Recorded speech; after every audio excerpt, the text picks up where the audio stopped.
ನಮಸ್ತೆ ಮಕ್ಕಳೇ, ನಮ್ಮ ಸರಳ ಗಣಿತ ಜಗತ್ಗೆ ಸ್ವಾಗತ. ಈ ದಿನ ನಾವು 10ನೇ ತರಗತಿಯ ಗಣಿತ ಭಾಗ 1ರಲ್ಲಿರುವಂತಹ 2 ಚರಾಕ್ಷರಗಳಿರುವ ರೇಖಾತ್ಮಕ ಸಮೀಕರಣಗಳ ಜೋಡಿ ಈ ಅಧ್ಯಾಯದಲ್ಲಿ ಅಭ್ಯಾಸ 3.5 ನೋಡೋಣ. ಅಭ್ಯಾಸ 3.5ರಲ್ಲಿ ಈಗಾಗಲೇ ನಾವು ಮೊದಲನೇ ಮೇನಲ್ಲಿರುವಂಥ 4 ಪ್ರಶ್ನೆಗಳಿಗೆ ಉತ್ತರನ ಕೊಟ್ಟಿದ್ದೀನಿ. ಈಗ ಎರಡನೇ ಮೇನಲ್ಲಿರುವಂಥ ಪ್ರಶ್ನೆಗಳನ್ನು ನೋಡೋಣ. ಎ ಮತ್ತು ಬಿಗಳ ಯಾವ ಬೆಲೆಗಳಿಗೆ ಕೆಳಗೆ ನೀಡಿದ ರೇಖಾತ್ಮಕ ಸಮೀಕರಣಗಳ ಜೋಡಿಯು ಅಪರಿಮಿತ ಸಂಖ್ಯೆಯ ಪರಿಹಾರವನ್ನು ಹೊಂದಿರುತ್ತದೆ. ಇಲ್ಲಿ ಕೊಟ್ಟಿರುವಂಥ ಸಮೀಕರಣ ಏನು? 2x plus 3y = 7, a minus b of x plus a plus b of y = 3a plus b minus 2. ಇಲ್ಲಿ ಈ ರೀತಿಯಾಗಿರುವಂಥ 2 ಸಮೀಕರಣಗಳನ್ನು ಕೊಟ್ಟಿದ್ದಾರೆ. ಇದಕ್ಕೆ ಏನು ಮಾಡಬೇಕು? ಎ ಮತ್ತು ಬಿಗಳಿಗೆ ಯಾವ ಬೆಲೆಗಳನ್ನು ಕೊಟ್ಟಾಗ ಈ ರೇಖಾತ್ಮಕ ಸಮೀಕರಣಗಳು ಅಪರಿಮಿತ ಸಂಖ್ಯೆಯ ಪರಿಹಾರಗಳನ್ನು ಹೊಂದಿರುತ್ತದೆ ಅಂತ ಕೇಳಿದ್ದಾರೆ. ಇಲ್ಲಿ ಅಪರಿಮಿತ ಸಂಖ್ಯೆಯ ಪರಿಹಾರವನ್ನು ಹೊಂದಿರಬೇಕಾದ್ರೆ ಏನಾಗಿರಬೇಕು? ಸಮೀಕರಣಗಳ ಜೋಡಿಗಳು ಏನಾಗಿರಬೇಕು? ಐಕ್ಯವಾಗುವಂತಹ ರೇಖೆಗಳಾಗಿರಬೇಕು. ರೇಖೆಗಳು ಐಕ್ಯವಾಗಿರುವಂಥ ರೇಖೆಗಳು ಅಂತ ಯಾವಾಗ ಹೇಳ್ತೀವಿ ಅಂತಂದರೆ ಅನುಪಾತಗಳು ಸಮವಾಗಿರಬೇಕು.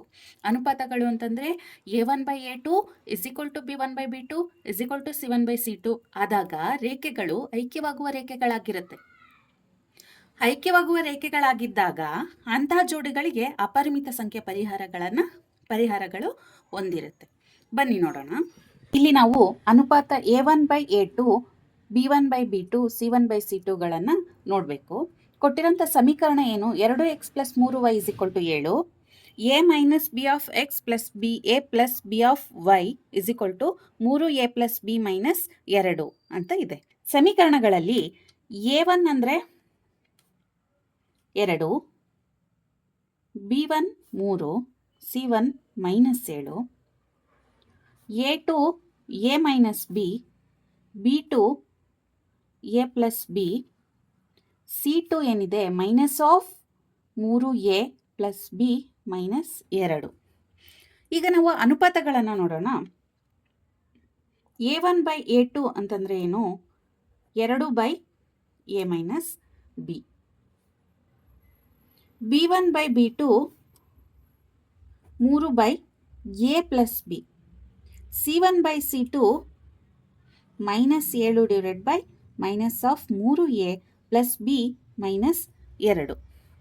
ಈಗ ನಮಗೆ ಏನು? ಅಪರಿಮಿತ ಸಂಖ್ಯೆಯ ಪರಿಹಾರವನ್ನು ಹೊಂದಿರುತ್ತದೆ ಅಂತಂದರೆ ಇದು ಐಕ್ಯವಾಗುವ ರೇಖೆಗಳಾಗಿರಬೇಕು. ಐಕ್ಯವಾಗುವ ರೇಖೆಗಳು ಅಂತಂದಾಗ ಈ ಅನುಪಾತಗಳಷ್ಟು ಸಮ ಇರಬೇಕು. ಅದರ ಆಧಾರದ ಮೇಲೆ ನಾವು ಇದನ್ನು ಎ ಮತ್ತು ಬಿಯನ ಬೆಲೆಗಳನ್ನು ಕಂಡುಹಿಡಿಬೋದು.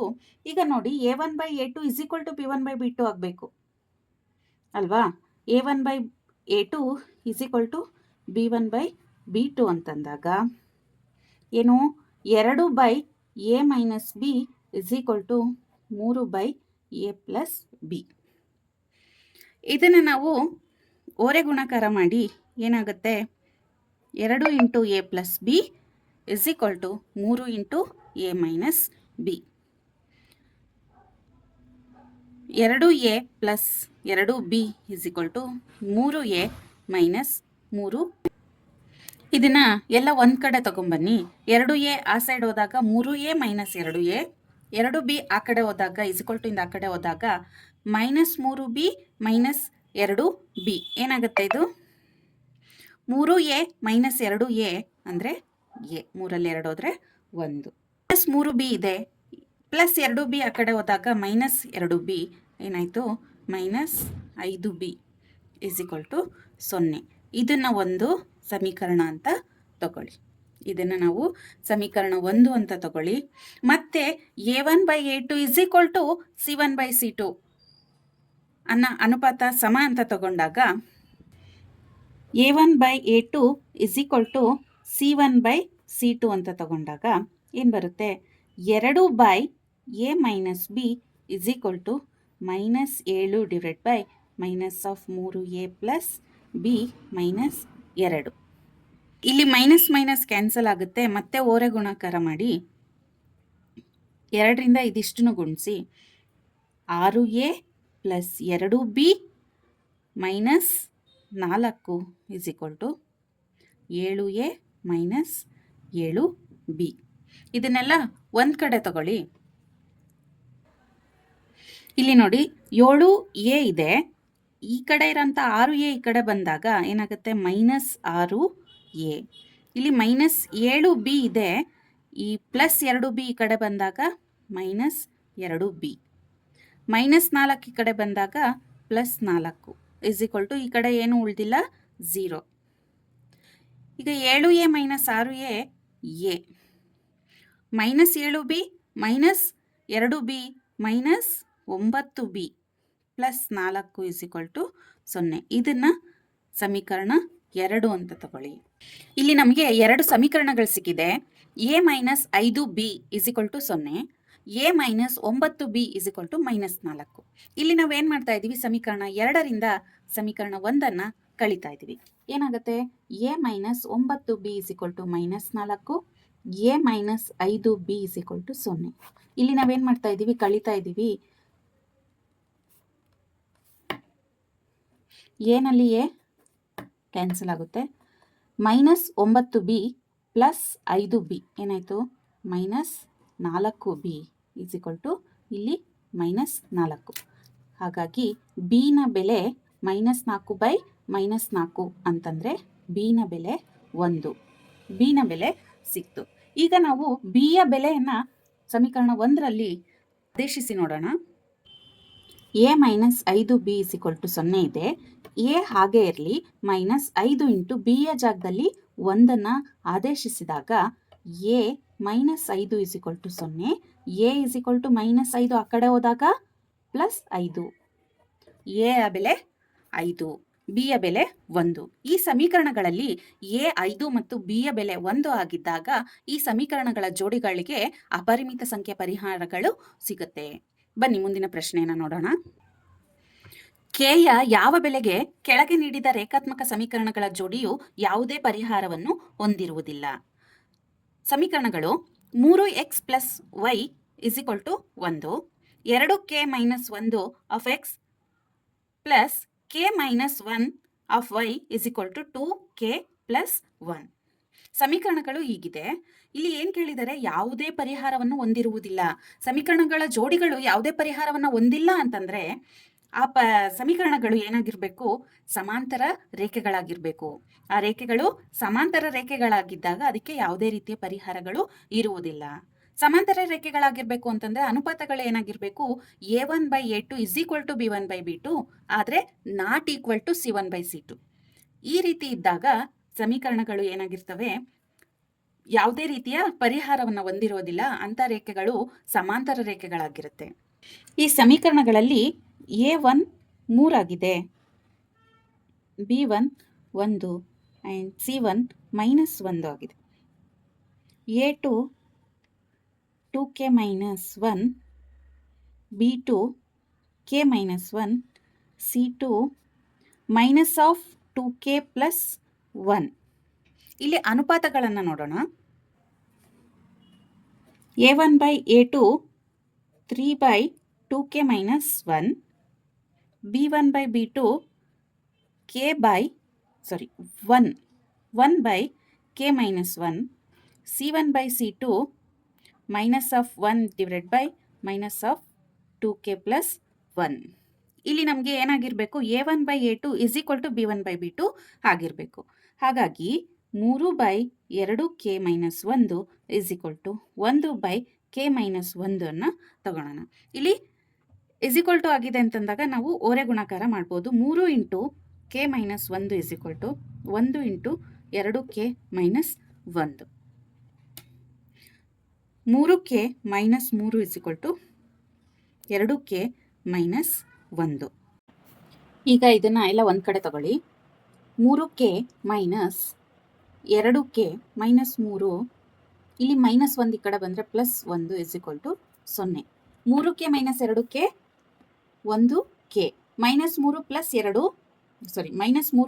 1 -2 = 0. k ಏನಾಯಿತು, +2. k ನ ಬೆಲೆ 2. ಹೀಗಾಗಿ k ಯ ಬೆಲೆ 2 ಇದ್ದಾಗ ಈ ಸಮೀಕರಣಗಳ ಜೋಡಿ ಯಾವುದೇ ಪರಿಹಾರ ಇರುವುದಿಲ್ಲ. ಯಾವುದೇ ಪರಿಹಾರ ಇಲ್ಲ ಅಂತಂದರೆ ಈ ರೇಖೆಗಳು ಸಮಾಂತರ ರೇಖೆಗಳಾಗಿರುತ್ತೆ. ಬನ್ನಿ ಮಕ್ಕಳೇ, ಮುಂದಿನ ಪ್ರಶ್ನೆಯನ್ನು ನೋಡೋಣ. ಕೆಳಗಿನ ರೇಖಾತ್ಮಕ ಸಮೀಕರಣಗಳ ಜೋಡಿಯನ್ನು ಆದೇಶ ವಿಧಾನ ಮತ್ತು ಓರೆ ಗುಣಾಕಾರ ವಿಧಾನಗಳಿಂದ ಬಿಡಿಸಿರಿ. ಈಗ ಇಲ್ಲಿ ಎರಡು ಸಮೀಕರಣಗಳನ್ನು ಕೊಟ್ಟಿದ್ದಾರೆ. 8x + 5y = 9, 3x + 2y = 4. ಈ ಸಮೀಕರಣಗಳ ಜೋಡಿಗೆ ನಾವು ಓರೆ ಗುಣಾಕಾರದ ವಿಧಾನದಿಂದ ಮತ್ತೆ ಆದೇಶದ ವಿಧಾನದಿಂದ, ಎರಡೂ ವಿಧಾನದಿಂದ ಈ ಸಮೀಕರಣಗಳ ಜೋಡಿಗಳಿಗೆ ಪರಿಹಾರವನ್ನು ಕಂಡುಹಿಡಿಯಬೇಕಾಗಿದೆ. ಮೊದಲಿಗೆ ನಾವು ಆದೇಶ ವಿಧಾನವನ್ನು ನೋಡೋಣ. ಇಲ್ಲಿ ಕೊಟ್ಟಿರುವಂಥ ಸಮೀಕರಣಗಳನ್ನು ಸಮೀಕರಣ 1, ಸಮೀಕರಣ 2 ಅಂತ ಬರ್ಕೊಳ್ಳಿ. ಸಮೀಕರಣ 2 ತಗೊಳ್ಳಿ. ಸಮೀಕರಣ 2 ಏನಿದೆ, 3x + 2y = 4 ಇದೆ. ಇಲ್ಲಿ 3x ಹಾಗೆ ಇರಲಿ, 2y ಆ ಕಡೆ ಕಳಿಸಿ, ಅಲ್ಲೇನಿದೆ 4 ಇದೆ, ಪ್ಲಸ್ 2y ಈ ಕಡೆ ಬಂದರೆ -2y. ಇಲ್ಲಿ x ಮಾತ್ರ ಹಾಗೆ ಇಟ್ಕೊಳ್ಳಿ, 4 - 2y / 3 ಆಗುತ್ತೆ. ಇದನ್ನು ಸಮೀಕರಣ 3 ಅಂತ ತಗೊಳ್ಳಿ. ಸಮೀಕರಣ 3 ಬಂದಾಗ ನಾವೇನು ಮಾಡ್ತಿದ್ದೀವಿ, ಸಮೀಕರಣ 3ರಲ್ಲಿ ಎಕ್ಸಿಗೆ ಒಂದು ಬೆಲೆ ಬಂದಿದೆ. ಆ ಬೆಲೆಯನ್ನು ನಾವು ಸಮೀಕರಣ 1ರಲ್ಲಿ ಎಕ್ಸ್ನ ಜಾಗದಲ್ಲಿ ಆದೇಶಿಸೋಣ. ಇಲ್ಲಿ ನಾವು ಸಮೀಕರಣ 3ಅನ್ನು ಸಮೀಕರಣ 1ರಲ್ಲಿ ಆದೇಶಿಸ್ತಾ ಇದ್ದೀವಿ. ಸಮೀಕರಣ 1 ಏನಿದೆ, 8x + 5y = 9. ಇಲ್ಲಿ ನಾವು ಎಕ್ಸ್ನ ಜಾಗದಲ್ಲಿ 4 - 2y / 3 ಇದನ್ನು ಆದೇಶಿಸ್ತಾ ಇದ್ದೀವಿ. 4 - 2y / 3 ಪ್ಲಸ್ 5y = 9. ಇದೇನಾಗುತ್ತೆ, 8 × 4 32 -8 2 16y / 3 ಹಾಗೆ ಇರುತ್ತೆ. Plus 5y = 9. ಈಗ 3ನ್ನ LCM ಆಗಿ ತಗೊಂಡಾಗ 32 - 16y ಪ್ಲಸ್ ಇಲ್ಲಿ ಏನೂ ಇಲ್ಲ ಅಂತಂದರೆ 1 ಇದೆ ಅಂತ ಓರೆ ಗುಣಾಕಾರ ಮಾಡಿದಾಗ 3 × 5 = 15y / 3 = 9 ಇದೆ. ಈ 3ನ್ನ ಆ ಕಡೆ ಕಳಿಸ್ಬಿಡಿ.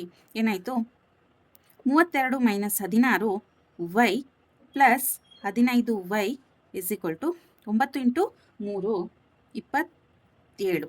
-16y ಪ್ಲಸ್ 15y ಏನಾಗುತ್ತೆ, -y ಇಲ್ಲಿ 27 ಇದೆ, 32ನ್ನ ಆ ಕಡೆ ಕಳಿಸಿ, -32. -y ಇಲ್ಲಿ 27ರಲ್ಲಿ 32 ಅಂದರೆ 27 - 32 ಇದೆ. ಇದೇನಾಗುತ್ತೆ, -5. -y = -5 ಅಂತಂದಾಗ ಏನಾಗುತ್ತೆ, y = +5. yನ ಬೆಲೆ 5 ಬಂತು. ಈಗ yನ ಬೆಲೆ 5 ಬಂದಿದೆ. ಈ ಬೆಲೆಯನ್ನು ನಾವು ಈಕ್ವೇಶನ್ 3 ಸಮೀಕರಣ 3ರಲ್ಲಿ y ಜಾಗದಲ್ಲಿ 5ನ್ನು ಆದೇಶಿಸಿದಾಗ xನ ಬೆಲೆ ಸಿಗುತ್ತೆ. ಬನ್ನಿ ನೋಡೋಣ. ಇಲ್ಲಿ ಸಮೀಕರಣ 3 ಏನಿದೆ, x = 4 - 2y / 3 ಅಂತ ಇದೆ. ಇಲ್ಲಿ ನಾವು yನ ಜಾಗದಲ್ಲಿ 5, yನ ಬೆಲೆ 5 ಬಂದಿದೆ, ಆ 5ನ್ನು ಆದೇಶಿಸ್ತಾ ಇದ್ದೀವಿ. x = 4 - 2 × 5 / 3. 4 - 2 × 5 2 5 10 / 3. 4 - 10 ಏನಾಗುತ್ತೆ, -6 -6/3. 3 1 3 3 2 6. ಎಕ್ಸ್ನ ಬೆಲೆ ಏನು ಬಂತು, -2. ಹಾಗಾಗಿ ಈ ಸಮೀಕರಣಗಳ ಜೋಡಿಗೆ ಆದೇಶ ವಿಧಾನದಿಂದ ಪರಿಹಾರವನ್ನು ಕಂಡಿಡಿದಾಗ ಎಕ್ಸ್ನ ಬೆಲೆ -2, ವೈನ ಬೆಲೆ 5 ಬಂದಿದೆ. ಹಾಗಾದರೆ ಓರೆ ಗುಣಾಕಾರದ ವಿಧಾನದಿಂದ ಪರಿಹಾರವನ್ನು ಕಂಡುಹಿಡಿಯೋಣ. ಬನ್ನಿ. ಓರೆ ಗುಣಾಕಾರ ವಿಧಾನದಲ್ಲಿ x / b1c2 - b2c1 = y / c1a2 - c2a1 = 1 / a1b2 - a2b1. ಇಲ್ಲಿ a1 b1 c1 a2 b2 c2ಗಳ ಬೆಲೆಯನ್ನು ಇಲ್ಲಿ ಆದೇಶಿಸ್ತಾ ಹೋಗ್ತೀವಿ. x / b1 ಅಂದರೆ 5 ಇಂಟು c2 -4 ಮೈನಸ್ b2 2 ಇದೆ, c1 -9 y / c1 -9 a2 3 minus c2 -4 a1 8 1 / a1 ಎಷ್ಟಿದೆ, 8 b2 2 ಮೈನಸ್ a2 3 b1 5. ಈಗ ಇವನ್ನೆಲ್ಲ ಗುಣಿಸಿ x divided by -20 minus into minus plus 18 is equal to y divided by -27 minus into minus plus 32 is equal to 1 divided by 16 minus 15. ಇದೇನಾಗುತ್ತೆ x divided by -2 is equal to y divided by 5 is equal to 1 divided by 16 minus 15 1. ಈಗ ನಾವು X by -2 1/1 ಜೊತೆಗೆ ಮತ್ತು Y by 5 1/1 ಜೊತೆಗೆ equal ಮಾಡಿಕೊಂಡಾಗ x by -2 is equal to 1/1. X is equal to ಹೊರ ಗುಣಾಕಾರ ಮಾಡಿದಾಗ -2. ಅದೇ ರೀತಿ y divided by 5 is equal to 1/1 ಹೊರ ಗುಣಾಕಾರ ಮಾಡಿದಾಗ ವೈ ಇಸ್ ಈಕ್ವಲ್ ಟು 5. ನೋಡಿ, ನಾವೀಗ ಒರೆ ಗುಣಾಕಾರ ವಿಧಾನದಲ್ಲೂ ಕೂಡ ಅದೇ ಸಮೀಕರಣಗಳ ಜೋಡಿಗಳಿಗೆ ಪರಿಹಾರವನ್ನು ಕಂಡುಹಿಡಿದಾಗ ಎಕ್ಸ್ನ ಬೆಲೆ -2, ವೈನ ಬೆಲೆ 5 ಬಂದಿದೆ. ಬನ್ನಿ ಮಕ್ಕಳೇ, ಮುಂದಿನ ಪ್ರಶ್ನೆಯನ್ನು ನೋಡೋಣ. ಮುಂದಿನ ಮೇನ್ ಹೀಗಿದೆ: ಕೆಳಗೆ ನೀಡಲಾದ ಸಮಸ್ಯೆಗಳಿಗೆ ರೇಖಾತ್ಮಕ ಸಮೀಕರಣಗಳ ಜೋಡಿಯನ್ನು ರಚಿಸಿರಿ ಮತ್ತು ಯಾವುದಾದರೊಂದು ಬೀಜಗಣಿತೀಯ ವಿಧಾನದಿಂದ ಅವುಗಳ ಪರಿಹಾರವನ್ನು ಇದ್ದರೆ ಕಂಡುಹಿಡಿಯಿರಿ. ಇಲ್ಲಿನ ಪ್ರಶ್ನೆಗಳನ್ನು ಕೊಟ್ಟಿದ್ದಾರೆ. ಆ ಪ್ರಶ್ನೆಗಳಿಗೆ ರೇಖಾತ್ಮಕ ಸಮೀಕರಣಗಳನ್ನು ನಾವು ರಚಿಸಬೇಕು. ರಚಿಸಿ ಆ ಸಮೀಕರಣಗಳ ಜೋಡಿಗಳಿಗೆ ಬೀಜಗಣಿತೀಯ ಯಾವುದಾದರೂ ಒಂದು ವಿಧಾನದಲ್ಲಿ ನಾವು ಅವಕ್ಕೆ ಪರಿಹಾರವನ್ನು ಕಂಡುಹಿಡಿಬೇಕು. ಮೊದಲನೇ ಪ್ರಶ್ನೆ: ಒಂದು ವಸತಿ ನಿಲಯದಲ್ಲಿ ಒಟ್ಟು ಶುಲ್ಕವು 2 ಭಾಗಗಳನ್ನು ಹೊಂದಿದೆ. ಮೊದಲ ಭಾಗವು ನಿಗದಿತ ಶುಲ್ಕ, ಎರಡನೇ ಭಾಗವು ಒಂದು ತಿಂಗಳಲ್ಲಿ ಅವರು ಭೋಜನ ಶಾಲೆಯಿಂದ ಆಹಾರವನ್ನು ಪಡೆದ ದಿನಗಳಿಗೆ ಅನುಸಾರವಾದ ಶುಲ್ಕ. ಎ ಎಂಬ ವಿದ್ಯಾರ್ಥಿನಿ 20 ದಿನ ಆಹಾರವನ್ನು ಪಡೆದುಕೊಂಡಿದ್ದರಿಂದ ಅವಳು 1,000ವನ್ನು ವಸತಿ ನಿಲಯಕ್ಕೆ ಶುಲ್ಕವಾಗಿ ಪಾವತಿಸಬೇಕಾಯಿತು. ಬಿ ಎಂಬ ಮತ್ತೊಬ್ಬ ವಿದ್ಯಾರ್ಥಿನಿ 26 ದಿನ ಆಹಾರವನ್ನು ಪಡೆದುಕೊಂಡು 1,180ನ್ನು ವಸತಿ ನಿಲಯಕ್ಕೆ ಶುಲ್ಕವಾಗಿ ಪಾವತಿಸಬೇಕಾಯಿತು. ನಿಗದಿತ ಶುಲ್ಕ ಮತ್ತು ಒಂದು ದಿನದ ಆಹಾರದ ಶುಲ್ಕವನ್ನು ಕಂಡುಹಿಡಿಯಿರಿ.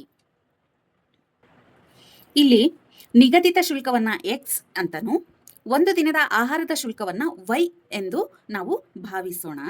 ಹಾಗಾದ್ರೆ ಒಬ್ಬ ವಿದ್ಯಾರ್ಥಿನಿ ಅಂದ್ರೆ ಎ ಎಂಬ ವಿದ್ಯಾರ್ಥಿನಿ ಏನಾಗಿದೆ 20 ದಿನ ಆಹಾರವನ್ನು ಪಡೆದುಕೊಂಡಿದ್ದರಿಂದ ಅವಳು 1,000ವನ್ನ ಅವಳು ವಸತಿ ನಿಲಯಕ್ಕೆ ಶುಲ್ಕವಾಗಿ ಪಾವತಿಸಬೇಕಾಯಿತು.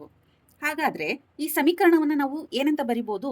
ಪ್ರತಿಯೊಬ್ಬರಿಗೂ ನಿಗದಿತ ಶುಲ್ಕ ಮತ್ತೆ ಒಂದು ದಿನಕ್ಕೆ ಆಹಾರದ ಶುಲ್ಕ ಇರುತ್ತೆ. ಹಾಗಾಗಿ ಎ ಎಂಬ ವಿದ್ಯಾರ್ಥಿನಿಗೆ ನಾವು ನಿಗದಿತ ಶುಲ್ಕ ಪ್ಲಸ್ ಎಷ್ಟು ದಿನ 20 ದಿನ ಆಹಾರವನ್ನು ಸೇರಿಸಿರೋದ್ರಿಂದ ಒಂದು ದಿನಕ್ಕೆ ವೈ ಆಗಿದ್ದಾಗ 20 ದಿನಕ್ಕೆ 20 ವೈ ಆಗುತ್ತೆ. ಒಟ್ಟಾರೆ ಸೇರಿ ಅವಳು 1,000ವನ್ನ ಶುಲ್ಕವಾಗಿ ಪಾವತಿಸಬೇಕಾಗಿದೆ ಅಂತ ಹೇಳಿದ್ದಾರೆ. ಇದನ್ನ ನಾವು ಸಮೀಕರಣ 1 ಅಂತ ತಗೊಳ್ಳೋಣ. ನೆಕ್ಸ್ಟ್ ಬಿ ಎಂಬ ಮತ್ತೊಬ್ಬ ವಿದ್ಯಾರ್ಥಿನಿಗೆ ನಿಗದಿತ ಶುಲ್ಕ ಪ್ಲಸ್ ಆ ವಿದ್ಯಾರ್ಥಿನಿ 26 ದಿನ ಆಹಾರವನ್ನ ಸೇವಿಸೋದ್ರಿಂದ 26 ವೈ ಇಸ್ ಈಕ್ವಲ್ ಟು 1,180 ರೂಪಾಯಿ ಶುಲ್ಕ ಭರಿಸಬೇಕಾಗತ್ತೆ. ಹಾಗಾಗಿ ಆ ಸಮೀಕರಣ x plus 26 y is equal to 1,180 ಅಂತ ತಗೋಬಹುದು. ಈಗ ನಮಗೆ ಸಮೀಕರಣಗಳ ಜೋಡಿ ಸಿಕ್ಕಿದೆ. ನಾವೀಗ ಈ ಸಮೀಕರಣಗಳ ಜೋಡಿಗೆ ಬೀಜಗಣಿತೀಯ ಯಾವುದಾದರೂ ಒಂದು ವಿಧಾನವನ್ನು ಉಪಯೋಗಿಸಿ ಇದಕ್ಕೆ ಪರಿಹಾರವನ್ನು ಕಂಡುಹಿಡಬಹುದು. ಇಲ್ಲಿ ಎಕ್ಸ್ನ ಸಹಗುಣಕ ಸಮ ಆಗಿರೋದ್ರಿಂದ ವರ್ಜಿಸುವ ವಿಧಾನದಿಂದ ನಾವು ಈಸಿಯಾಗಿ ಇದಕ್ಕೆ ಪರಿಹಾರವನ್ನು ಕಂಡುಹಿಡಿಬಹುದು. ಇಲ್ಲಿ ನಾವು ಸಮೀಕರಣ 2ರಿಂದ ಸಮೀಕರಣ 1 ಕಳೆಯಿರಿ. ಸಮೀಕರಣ 2ರಿಂದ ಸಮೀಕರಣ 1 ಕಳೆದಾಗ x plus 26 y is equal to 1,180, x plus 20 y is equal to 1,000. ಇಲ್ಲಿ ನಾವೇನು ಮಾಡ್ತಾ ಇದ್ದೀವಿ? ಕಳೀತಾ ಇದ್ದೀವಿ. ಹಾಗಾಗಿ ಎಕ್ಸ್ ಮೈನಸ್ ಎಕ್ಸ್ ಕ್ಯಾನ್ಸಲ್ ಆಗುತ್ತೆ. 26 y minus 20 y is equal to 6 y is equal to 180.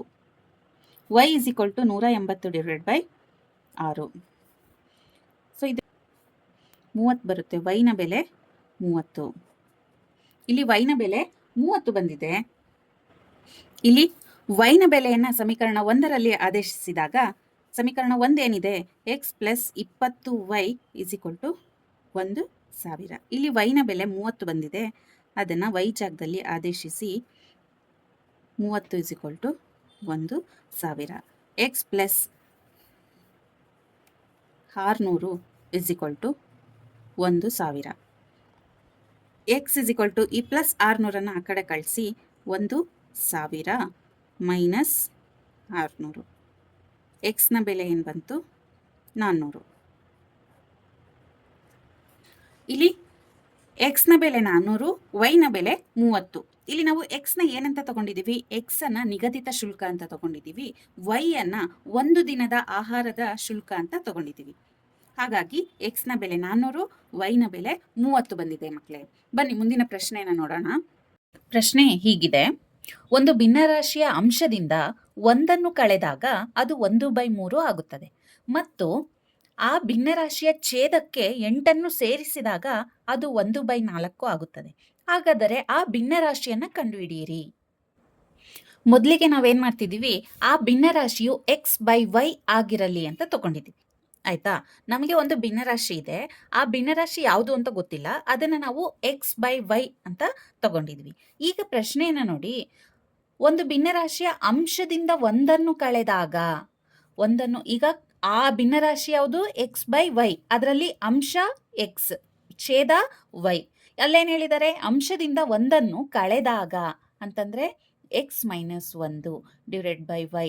ಅದೇನಾಗುತ್ತೆ, ಕಳೆದಾಗ ಅದು 1/3 ಆಗುತ್ತದೆ ಅಂತ ಕೊಟ್ಟಿದ್ದಾರಲ್ವಾ. ಈಗ ನಾವು ಇದನ್ನು ಸಿಂಪ್ಲಿಫೈ ಮಾಡಿದಾಗ ನೋಡಿ, ಕ್ರಾಸ್ ಮಲ್ಟಿಪ್ಲೈ ಮಾಡಿ ಏನಾಗುತ್ತೆ, 3 into x - 1 is equal to y into 1.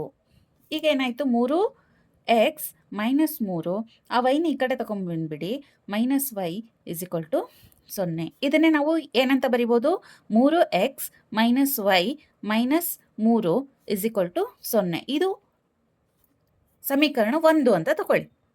Next ಇನ್ನೇನು ಕೊಟ್ಟಿದ್ದಾರೆ, ಮತ್ತು ಆ ಭಿನ್ನರಾಶಿಯ ಛೇದಕ್ಕೆ 8 ಸೇರಿಸಿದಾಗ ಅದು 1/4 ಆಗುತ್ತದೆ. ಈಗ x/y ಅನ್ನೋ ಒಂದು ಭಿನ್ನರಾಶಿಗೆ ಛೇದಕ್ಕೆ 8 ಸೇರಿಸಿದಾಗ, ಹಾಗಾದರೆ ನಾವೇನಂತ ಬರೀಬೋದು, x divided by y plus 8 is equal to ಅದೇನಾಗುತ್ತೆ, 1/4.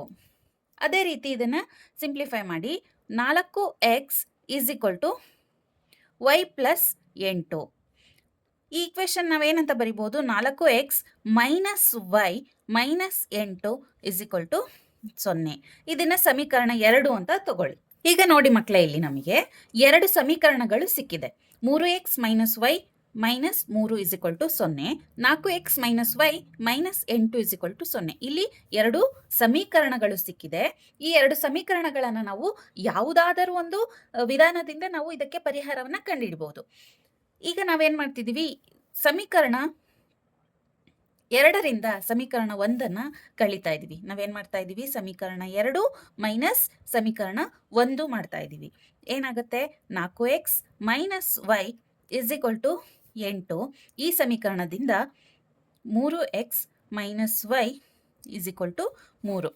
ಇದನ್ನು ನಾವು ಕಳೀತಾ ಇರೋದ್ರಿಂದ ಇಲ್ಲಿ ಚಿಹ್ನೆಯನ್ನು ಬದಲಿಸಿ ಬರೀರಿ. 4x ಮೈನಸ್ 3x ಏನಾಗುತ್ತೆ, x minus y plus y cancel ಆಗುತ್ತೆ. 8 ಮೈನಸ್ 3 5. ಹಾಗಾಗಿ ಎಕ್ಸ್ನ ಬೆಲೆ 5 ಬಂದಿದೆ. ಈಗ ನಾವೇನು ಮಾಡಬೇಕು, ಈ ಎಕ್ಸ್ನ ಬೆಲೆಯನ್ನು ಸಮೀಕರಣ 1ರಲ್ಲಾದರೂ ಹಾಕಿ, ಇಲ್ಲ ಸಮೀಕರಣ 2ರಲ್ಲಾದ್ರೂ ಹಾಕಿ, ವೈನ ಬೆಲೆ ಸಿಗುತ್ತೆ. ಈಗ ನಾನು ಸಮೀಕರಣ 1 ತಗೊಳ್ತಾ ಇದ್ದೀನಿ. 3x minus y is equal to 3. ಇಲ್ಲಿ ನಾನು ಎಕ್ಸ್ನ ಬೆಲೆಯನ್ನು ಇದಕ್ಕೆ ಆದೇಶಿಸ್ತಾ ಇದ್ದೀನಿ. 3 ಇಂಟು ಎಕ್ಸ್ನ ಬೆಲೆ ಎಷ್ಟಿದೆ, 5 minus y is equal to 3. 15 minus y is equal to 3. ಇಲ್ಲಿ ನಾವೇನು ಮಾಡ್ತಿದ್ದೀವಿ, ಮೈನಸ್ ವೈನ ಹಾಗೆ ಇಟ್ಕೊಳ್ಳಿ, 15ನ್ನು ಆ ಸೈಡ್ ಕಳಿಸಿ, ಏನಾಯಿತು, minus 15. Minus y is equal to minus 12. ಹಾಗಾಗಿ y ಇಸ್ ಈಕ್ವಲ್ ಟು ಇಲ್ಲಿ ಮೈನಸ್ ಮೈನಸ್ 2 ಸೈಡ್ ಮೈನಸ್ ಇರೋದ್ರಿಂದ ಪ್ಲಸ್ ಆಗುತ್ತೆ. ವೈನ ಬೆಲೆ 12. ಹಾಗಾಗಿ ಮಕ್ಕಳೇ, ಈಗ ನಾವೇನಂತ ತಗೊಂಡಿದೀವಿ, ಭಿನ್ನರಾಶಿ ಎಕ್ಸ್ ಬೈ ವೈ ಅಂತ ತಗೊಂಡಿದೀವಿ. ಇಲ್ಲಿ ಎಕ್ಸ್ ನ ಬೆಲೆ 5, ವೈ ನ ಬೆಲೆ 12 ಆಗಿರೋದ್ರಿಂದ ಆ ಭಿನ್ನರಾಶಿ ಏನಾಗಿರುತ್ತೆ, ಆ ಭಿನ್ನರಾಶಿಯು 5/12 ಆಗಿದೆ. ಮಕ್ಕಳೇ, ಮುಂದಿನ ಪ್ರಶ್ನೆಯನ್ನು ನೋಡೋಣ. ಯಶ್ ಎಂಬಾತನು ಒಂದು ಪರೀಕ್ಷೆಯಲ್ಲಿ ಪ್ರತಿಯೊಂದು ಸರಿ ಉತ್ತರಕ್ಕೂ 3 ಅಂಕಗಳನ್ನು ಪಡೆದುಕೊಂಡು ಮತ್ತು ಪ್ರತಿಯೊಂದು ತಪ್ಪು ಉತ್ತರಕ್ಕೂ 1 ಅಂಕವನ್ನು ಕಳೆದುಕೊಂಡು 40 ಅಂಕಗಳನ್ನು ಗಳಿಸಿದನು. ಒಂದು ವೇಳೆ ಪ್ರತಿಯೊಂದು ಸರಿ ಉತ್ತರಕ್ಕೆ 4 ಅಂಕಗಳನ್ನು ನೀಡಿ ಪ್ರತಿಯೊಂದು ತಪ್ಪು ಉತ್ತರಕ್ಕೆ 2 ಅಂಕಗಳನ್ನು ಕಳೆದರೆ ಯಶ್ಗೆ 50 ಅಂಕಗಳು ಸಿಗುತ್ತಿತ್ತು. ಹಾಗಾದರೆ ಪರೀಕ್ಷೆಯಲ್ಲಿ ಎಷ್ಟು ಪ್ರಶ್ನೆಗಳಿದ್ದವು ಅಂತ ಕೇಳಿದ್ದಾರೆ. ನೋಡಿ, ಇಲ್ಲಿ ಆ ಪರೀಕ್ಷೆಯಲ್ಲಿ ಟೋಟಲ್ ಆಗಿ ಎಷ್ಟು ಪ್ರಶ್ನೆಗಳಿದ್ವು ಅಂತ ಕೇಳಿದರೆ, ಆ ಪ್ರತಿಯೊಂದು ಸರಿ ಉತ್ತರಕ್ಕೆ 3 ಅಂಕಗಳನ್ನು ಪಡೆದುಕೊಂಡಾಗ ಪ್ರತಿಯೊಂದು ತಪ್ಪು ಉತ್ತರಕ್ಕೆ 1 ಅಂಕವನ್ನು ಕಳೆದುಕೊಂಡಾಗ ಅವನಿಗೆ 40 ಅಂಕಗಳು ಗಳಿಸಿದೆ. ಒಂದು ವೇಳೆ ಏನಾದರೂ ಸರಿ ಉತ್ತರಕ್ಕೆ 4 ಅಂಕಗಳನ್ನು ಕೊಟ್ಟು ತಪ್ಪು ಉತ್ತರಕ್ಕೆ 2 ಅಂಕಗಳನ್ನು ಕಳೆದಿದ್ದರೆ ಅವನಿಗೆ 50 ಮಾರ್ಕ್ಸ್ ಬರ್ತಿತ್ತು. ಈ ಸಿಚುಯೇಷನ್ ಓದಿ ನಾವು ಈಕ್ವೇಶನ್ ಅಂದರೆ ಸಮೀಕರಣವನ್ನು ರಚಿಸಬೇಕು. ಬನ್ನಿ ನೋಡೋಣ. ಇಲ್ಲಿ ನಾವು ಸರಿ ಉತ್ತರ ಇರುವಂಥ ಪ್ರಶ್ನೆಗಳ ಸಂಖ್ಯೆ ಎಕ್ಸ್ ಆಗಿರಲಿ ಅಂತನೂ ತಪ್ಪು ಉತ್ತರ ಇರುವಂಥ ಪ್ರಶ್ನೆಗಳ ಸಂಖ್ಯೆ ವೈ ಆಗಿರಲಿ ಅಂತನೂ ತಗೊಂಡಾಗ ಆ ಪರೀಕ್ಷೆಯಲ್ಲಿರುವಂಥ ಒಟ್ಟು ಪ್ರಶ್ನೆಗಳ ಸಂಖ್ಯೆ ಎಕ್ಸ್ ಪ್ಲಸ್ ವೈ ಆಗಿರುತ್ತೆ. ಈಗ ಬನ್ನಿ, ಫಸ್ಟ್ ಏನಿದೆ, ಪ್ರತಿಯೊಂದು ಸರಿ ಉತ್ತರಕ್ಕೆ 3 ಅಂಕಗಳನ್ನು ಪಡೆದು ಪ್ರತಿಯೊಂದು ತಪ್ಪು ಉತ್ತರಕ್ಕೆ 1 ಅಂಕವನ್ನು ಕಳೆದುಕೊಂಡಾಗ ಅಂದ್ರೆ ಒಂದು ಸರಿ ಉತ್ತರನೇನಂತ ತಗೊಂಡಿದೀವಿ, ಎಕ್ಸ್ ಅಂತ ತಗೊಂಡಿದೀವಲ್ವಾ. ಸರಿ ಉತ್ತರ ಇರುವಂತ ಪ್ರಶ್ನೆಗೆ 3 ಅಂಕಗಳನ್ನು ಕೊಟ್ಟಾಗ 3 ಎಕ್ಸ್ ಆಗುತ್ತೆ. ನೆಕ್ಸ್ಟ್ ತಪ್ಪು ಉತ್ತರವನ್ನ ವೈ ಅಂತ ತಗೊಂಡಿದೀವಲ್ವಾ. ತಪ್ಪು ಉತ್ತರಕ್ಕೆ ವೈ ಆ ತಪ್ಪು ಉತ್ತರಕ್ಕೆ 1 ಅಂಕವನ್ನು ಕಳೆಯುತ್ತಾ ಇದ್ದಾರೆ. 1 ಅಂಕವನ್ನು ಕಳೆಯೋದು ಅಂತಂದ್ರೇನು, -1 ವೈ ಇಸ್ ಈಕ್ವಲ್ ಟು. ಈ ರೀತಿ ಆದಾಗ ಅವನಿಗೆ ಎಷ್ಟು ಅಂಕಗಳು ಲಭಿಸಿದೆ, 40 ಅಂಕಗಳು ಲಭಿಸಿದೆ. ಹಾಗಾಗಿ ನಮಗೆ ಇಲ್ಲಿ ಒಂದು ಸಮೀಕರಣ ಸಿಕ್ತು. ಅದೇ ರೀತಿ ಇನ್ನೊಂದು ಸಮೀಕರಣವನ್ನು ಹೇಳ್ಬೋದಲ್ವಾ.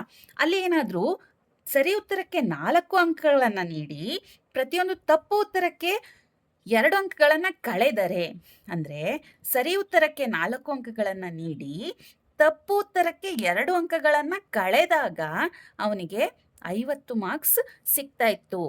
ಹಾಗಾಗಿ ಇದು ನಮ್ಮ ಎರಡನೇ ಸಮೀಕರಣ. ಈ ಸಮೀಕರಣಗಳನ್ನು ನಾವು ಪರಿಹಾರವನ್ನು ಕಂಡುಹಿಡಿಯೋಣ. ನಾವು ವರ್ಜಿಸುವ ವಿಧಾನದಿಂದ ಪರಿಹಾರನ ಕಂಡುಹಿಡಿಬಹುದು. ಇಲ್ಲಿ ನೋಡಿ, ಎಕ್ಸ್ ನ ಸಹಗುಣಕ 2 ಇದೆ, ವೈ ನ ಸಹಗುಣಕ 2 ಇದೆ, ಇಲ್ಲಿ ವೈ ನ ಸಹಗುಣಕ 1 ಇದೆ. ಹಾಗಾಗಿ ಈ ಇಕ್ವೇಶನ್ಗೆ ಇಂಟು 2 ಮಾಡ್ಕೊಂಡಾಗ ಇದೇನಾಗುತ್ತೆ, 6x minus 2y is equal to 80. ಈಗ ನಾವು 4x minus 2y is equal to 50 ಕಳೀತಾ ಇದ್ದೀವಿ. ಕಳೆಯೋದ್ರಿಂದ ನಾವೇನು ಮಾಡಬೇಕು, ಇಲ್ಲಿ ಚಿಹ್ನೆಗಳನ್ನು ಬದಲು ಮಾಡ್ಕೋಬೇಕು. 6x ಮೈನಸ್ 4x ಏನಾಯಿತು, 2x minus 2y plus 2y cancel ಆಯಿತು. 80 ಮೈನಸ್ 50 ಏನಾಯಿತು, 30. ಹಾಗಾಗಿ ಎಕ್ಸ್ ನ ಬೆಲೆ ಏನಾಗುತ್ತೆ, 30 ಡಿವೈಡೆಡ್ ಬೈ 2. 2 2 15. ಹಾಗಾಗಿ ಎಕ್ಸ್ ನ ಬೆಲೆ 15 ಬಂತು ಮಕ್ಕಳೇ. ಹಾಗಾದ್ರೆ ಯಶ್ ಅನ್ನೋನು ಆ ಪರೀಕ್ಷೆಯಲ್ಲಿ 15 ಪ್ರಶ್ನೆಗಳಿಗೆ ಸರಿಯಾದ ಉತ್ತರವನ್ನ ಕೊಟ್ಟಿದ್ದಾನೆ. ಈ ಎಕ್ಸ್ ನ ಬೆಲೆಯನ್ನ ನಾವು ಸಮೀಕರಣ 1ರಲ್ಲಾದ್ರೂ ಅಥವಾ ಸಮೀಕರಣ 2ರಲ್ಲಾದ್ರೂ ಆದೇಶಿಸಿದಾಗ ನಮಗೆ ವೈ ನ ಬೆಲೆ ಸಿಗತ್ತೆ. 3x minus y is equal to 40. ಇಲ್ಲಿ ನಾನು ಎಕ್ಸ್ ನ ಬೆಲೆಯನ್ನ ಇಲ್ಲಿ ಆದೇಶಿಸ್ತಾ ಇದ್ದೀನಿ. 3 into 15 minus y is equal to 40. 15 into 3 45 minus y is equal to 40. Minus y ಇಲ್ಲೇ ಇರಲಿ, 45 ಆ ಕಡೆ ಕಳಿಸಿ ಏನಾಗುತ್ತೆ, 40 ಮೈನಸ್ 45 ಆಗುತ್ತೆ. Minus y is equal to -5. ಹಾಗಾದ್ರೆ ವೈ ನ ಬೆಲೆ ಏನು ಬಂತು, +5. ಹಾಗಾಗಿ ಇಲ್ಲಿ ಎಕ್ಸ್ ನ ಬೆಲೆ 15, ವೈ ನ ಬೆಲೆ 5 ಸಿಕ್ಕಿದೆ. ಹಾಗಾದ್ರೆ ಯಶ್ ಅನ್ನೋನು ಆ ಪರೀಕ್ಷೆಯಲ್ಲಿ 5 ಪ್ರಶ್ನೆಗಳಿಗೆ ತಪ್ಪಾದ ಉತ್ತರವನ್ನ ಕೊಟ್ಟಿದ್ದಾನೆ. ಆ ಪರೀಕ್ಷೆಯಲ್ಲಿ ಒಟ್ಟು ಪ್ರಶ್ನೆಗಳ ಸಂಖ್ಯೆ ಒಟ್ಟು ಪ್ರಶ್ನೆಗಳು ಏನ್ ಬಂತು?